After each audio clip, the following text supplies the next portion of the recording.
इलाका होता है जिसमें आप या तो सिंगल क्रॉप फील्ड है वो, या चौर का है, या वो जमीन का हिस्सा जिसका उपयोग नहीं हो रहा हो, जिससे नुकसान कम से कम होता है। आपको क्रोनोलॉजी बताएं तो इस ग्रीन फील्ड प्रोजेक्ट को जो बिहार गवर्नमेंट ने अपना एग्रीमेंट दिया, स्वीकार किया 23 अक्टूबर 2024 को बिहार सरकार ने कहा कि इस प्रोजेक्ट को किया जाएगा। 15 जनवरी 2025 को अलाइनमेंट अप्रूव हुआ, पूरे ग्रीन जो फील्ड प्रोजेक्ट है उसका अलाइनमेंट अप्रूव हुआ। 13 मार्च को पहला गेजेट नोटिफिकेशन निकला, 13 मार्च 2025 को। अब ध्यान देने वाली बात है कि उसमें 3 गांव जो कि ग्रीन फील्ड के अंदर आता है, वाजिदपुर, सुरमार 292 और सुरमार 293, ये 3 मेजर गांव हैं। क्योंकि ये जिस प्रोजेक्ट की हम लोग बात कर रहे हैं, पटना पूर्णिया ग्रीन फील्ड, वो लगभग 4 घंटे में पूरी की जाएगी। उसके 48 से 53 किलोमीटर की बात हो रही है। ध्यान रखिएगा, जो पूरा प्रोजेक्ट है वो लगभग 249 किलोमीटर का है, हम लोग 48 से 53 किलोमीटर की बात कर रहे हैं। तो 13 मार्च को पहला गैजेट नोटिफिकेशन निकला, 26 मार्च को दूसरा गैजेट नोटिफिकेशन आया जिसमें परिवर्तन किया गया और कुछ नए ब्राउन फील्ड को जोड़ा गया, जहां पर लोग रह रहे हैं, घर रह रहा है, कॉलेज है। अप्रैल से जून ड्रोन से पूरे इलाके का सर्वे किया गया। लेकिन इसी बीच जब सर्वे होने लग गया ब्राउन फील्ड के ऊपर, तो जाहिर सी बात है कि मेरे घर के ऊपर आप ड्रोन लगाएंगे तो चिंता होगा। तो वहाँ के कुछ जो ग्रामीण हैं उन्होंने अपनी बात उस समय जल संसाधन मंत्री जो थे उनके सामने रखा और कहा कि यहाँ पर ड्रोन चल रहा है, आप देखें कि कहीं हम लोग को यहाँ से हटाया तो नहीं जाएगा। और उस मीटिंग में सीओ भी मौजूद थे और ये मीटिंग फेसबुक पर भी है।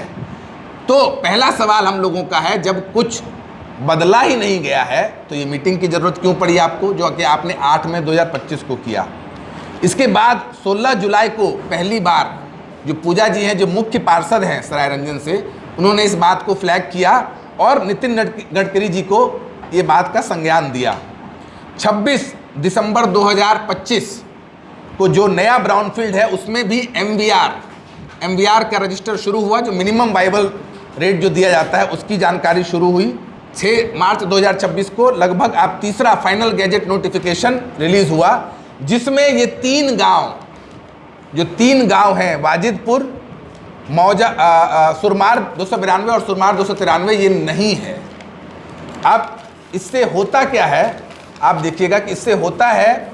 और 1 जून को जो कि पब्लिक डोमेन में भी है, नितिन गडकरी को वापस से लेटर लिखा गया, जो वहाँ के भाजपा के पूर्व प्रत्याशी रहे हैं और एक समाज सेवी हैं अवधेश जी।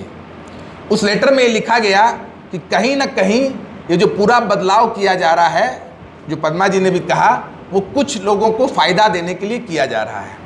तो अब जनसुराज सकारात्मक राजनीति करना चाहता है। हम लोगों की मांग क्या है? हम लोगों की मांग है कि इस पर निष्पक्ष जांच हो। जब तक निष्पक्ष जांच खत्म नहीं हो जाए तब तक जो भूमि अधिग्रहण का काम है उसको रोका जाए, क्योंकि ये भूमि अधिग्रहण का काम चालू है, जिस कारण से लोगों के बीच कहीं ना कहीं चिंता है। और ये भी खबर आ रही है कि 1-2 लोग चिंता के कारण उनकी जान भी चली गई है। इसकी पुष्टि हम लोग नहीं कर रहे हैं, लेकिन खबर आ रही है। जाहिर सी बात है, चिंता होगी, एंग्जाइटी होगा, आपका घर अगर वहाँ से हटा दिया जाएगा तो हम लोग यही चाह रहे हैं कि इसकी एक इंडिपेंडेंट समीक्षा हो। और जब तक समीक्षा ना हो जाए तब तक कम से कम आप सबसे निवेदन है कि इस बात का मांग करें कि भूमि अधिग्रहण जो हो रहा है उसको पूर्ण तरीके से रोका जाए। जो मूल में यही बात है कि विकास के कार्य के नाम पर आप देख रहे हैं कि ऋषिश्री कांड भी, जो भ्रष्टाचार हो रहा है उसको रोका जाए। और पिछले 30-40 साल में बिहार में ये सबसे कमज़ोर और भ्रष्ट सरकार सम्राट जी चला रहे हैं। सबसे कमज़ोर क्यों? क्योंकि जब से सरकार में आए हैं तब से इनको पता नहीं क्या है कि कमज़ोरों पर ही बुलडोजर चला रहे हैं। जहाँ पर महिला के साथ छेड़खानी हो रहा है, बदसलूकी हो रही है, उस होटल वाले के साथ कुछ नहीं कर रहे हैं, लेकिन गरीबों का घर बुलडोजर से गिराया जा रहा है। और जब से सरकार में आए हैं तब से यहाँ पर रेप की संख्याएं बढ़ गई हैं, अपराध की संख्याएं बढ़ गई हैं। और जब से सरकार में आए हैं तब से भ्रष्टाचार बढ़ता ही जा रहा है। तो सम्राट चौधरी उर्फ मुरेठा चौधरी ये जान लें कि अब ऐसा समय आ गया है कि कहीं बिहार की जनता मुरेठा ना पहनने लगे, और मुरेठा तभी उतारेगी जब वो सरकार से हटेंगे।